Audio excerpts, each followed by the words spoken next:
When he talks about, and I know a lot of people say, oh my God, he says the same thing over and over again, about all the money that they raised, where the donations averaged $27 apiece.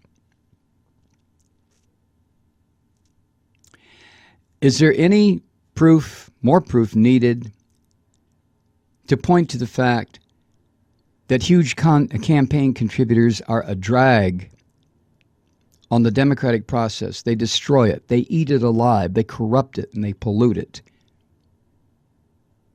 Any more necessary information needed other than the fact that Bernie Sanders raised more money as a progressive candidate than anyone in political history in this country at the rate of $27 per donor? I don't think so. I can remember talking years ago about limiting political campaign contributions to $100. Remember that if you're a longtime listener to this program? Remember? Because even back then it became apparent to all of us that big money, this is before, what was the Supreme Court ruling, Kathy, that flooded money? Citizens United. This was long before the Citizens United decision.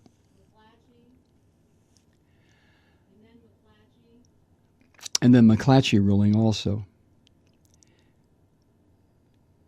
But anyone with an ounce of sense, and I consider that I have an ounce of it, could have been able to make the same conclusion years ago that money was corrupting, and a lot of us did. Money was totally corrupting our political system. That the rich were dominated, the rich would win. Do you know what percentage of the U.S. Congress, both House and Senate, are now millionaires? It's some outrageous figure. It's in the 80s, 80%. I mean, think about that. How do those people represent you and me? Well, the quick answer, they don't. Ever.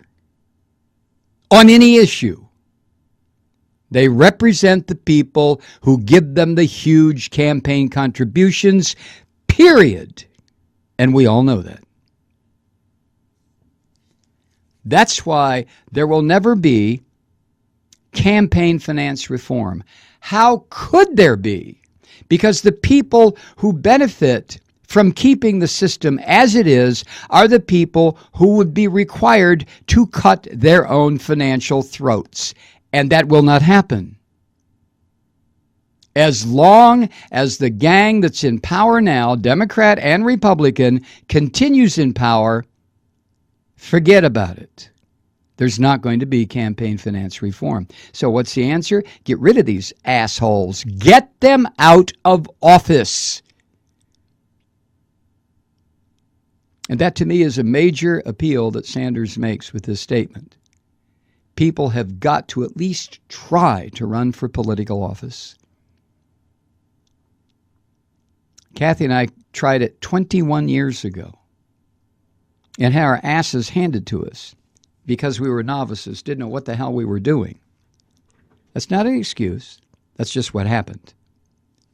But I think so many people need to try it because so many people are going to be more successful than we were.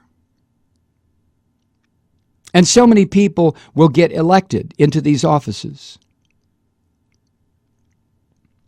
Now, I may have made a big mistake in running against an incumbent Democrat. But I just didn't think he was voting like a Democrat.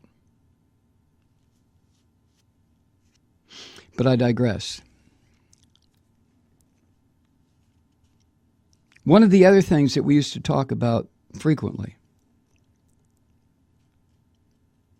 is the necessity of political candidates to get the hell off of television, get the hell off of these enormously expensive ad campaigns, and get out and meet the people, talk to the people. Sanders hosted 74,000 different meetings in every state and territory in this country. 74,000. Has any national political candidate in U.S. history ever done that? I don't think so. And then the support that Sanders mentioned that he received from students struggling to repay college loans, and from seniors and disabled vets, and people on Social Security, from workers making $7.50 an hour, and even people who were unemployed. Doesn't that say an awful lot? Doesn't that speak volumes about the Sanders campaign and what it was about? That piece from Bob Alexander that I read to you last night, The Moment with Bob, that laid it out perfectly about how the House always wins.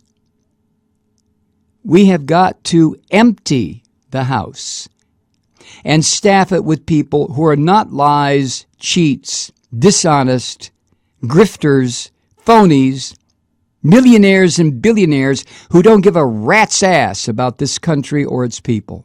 That's what we need to do.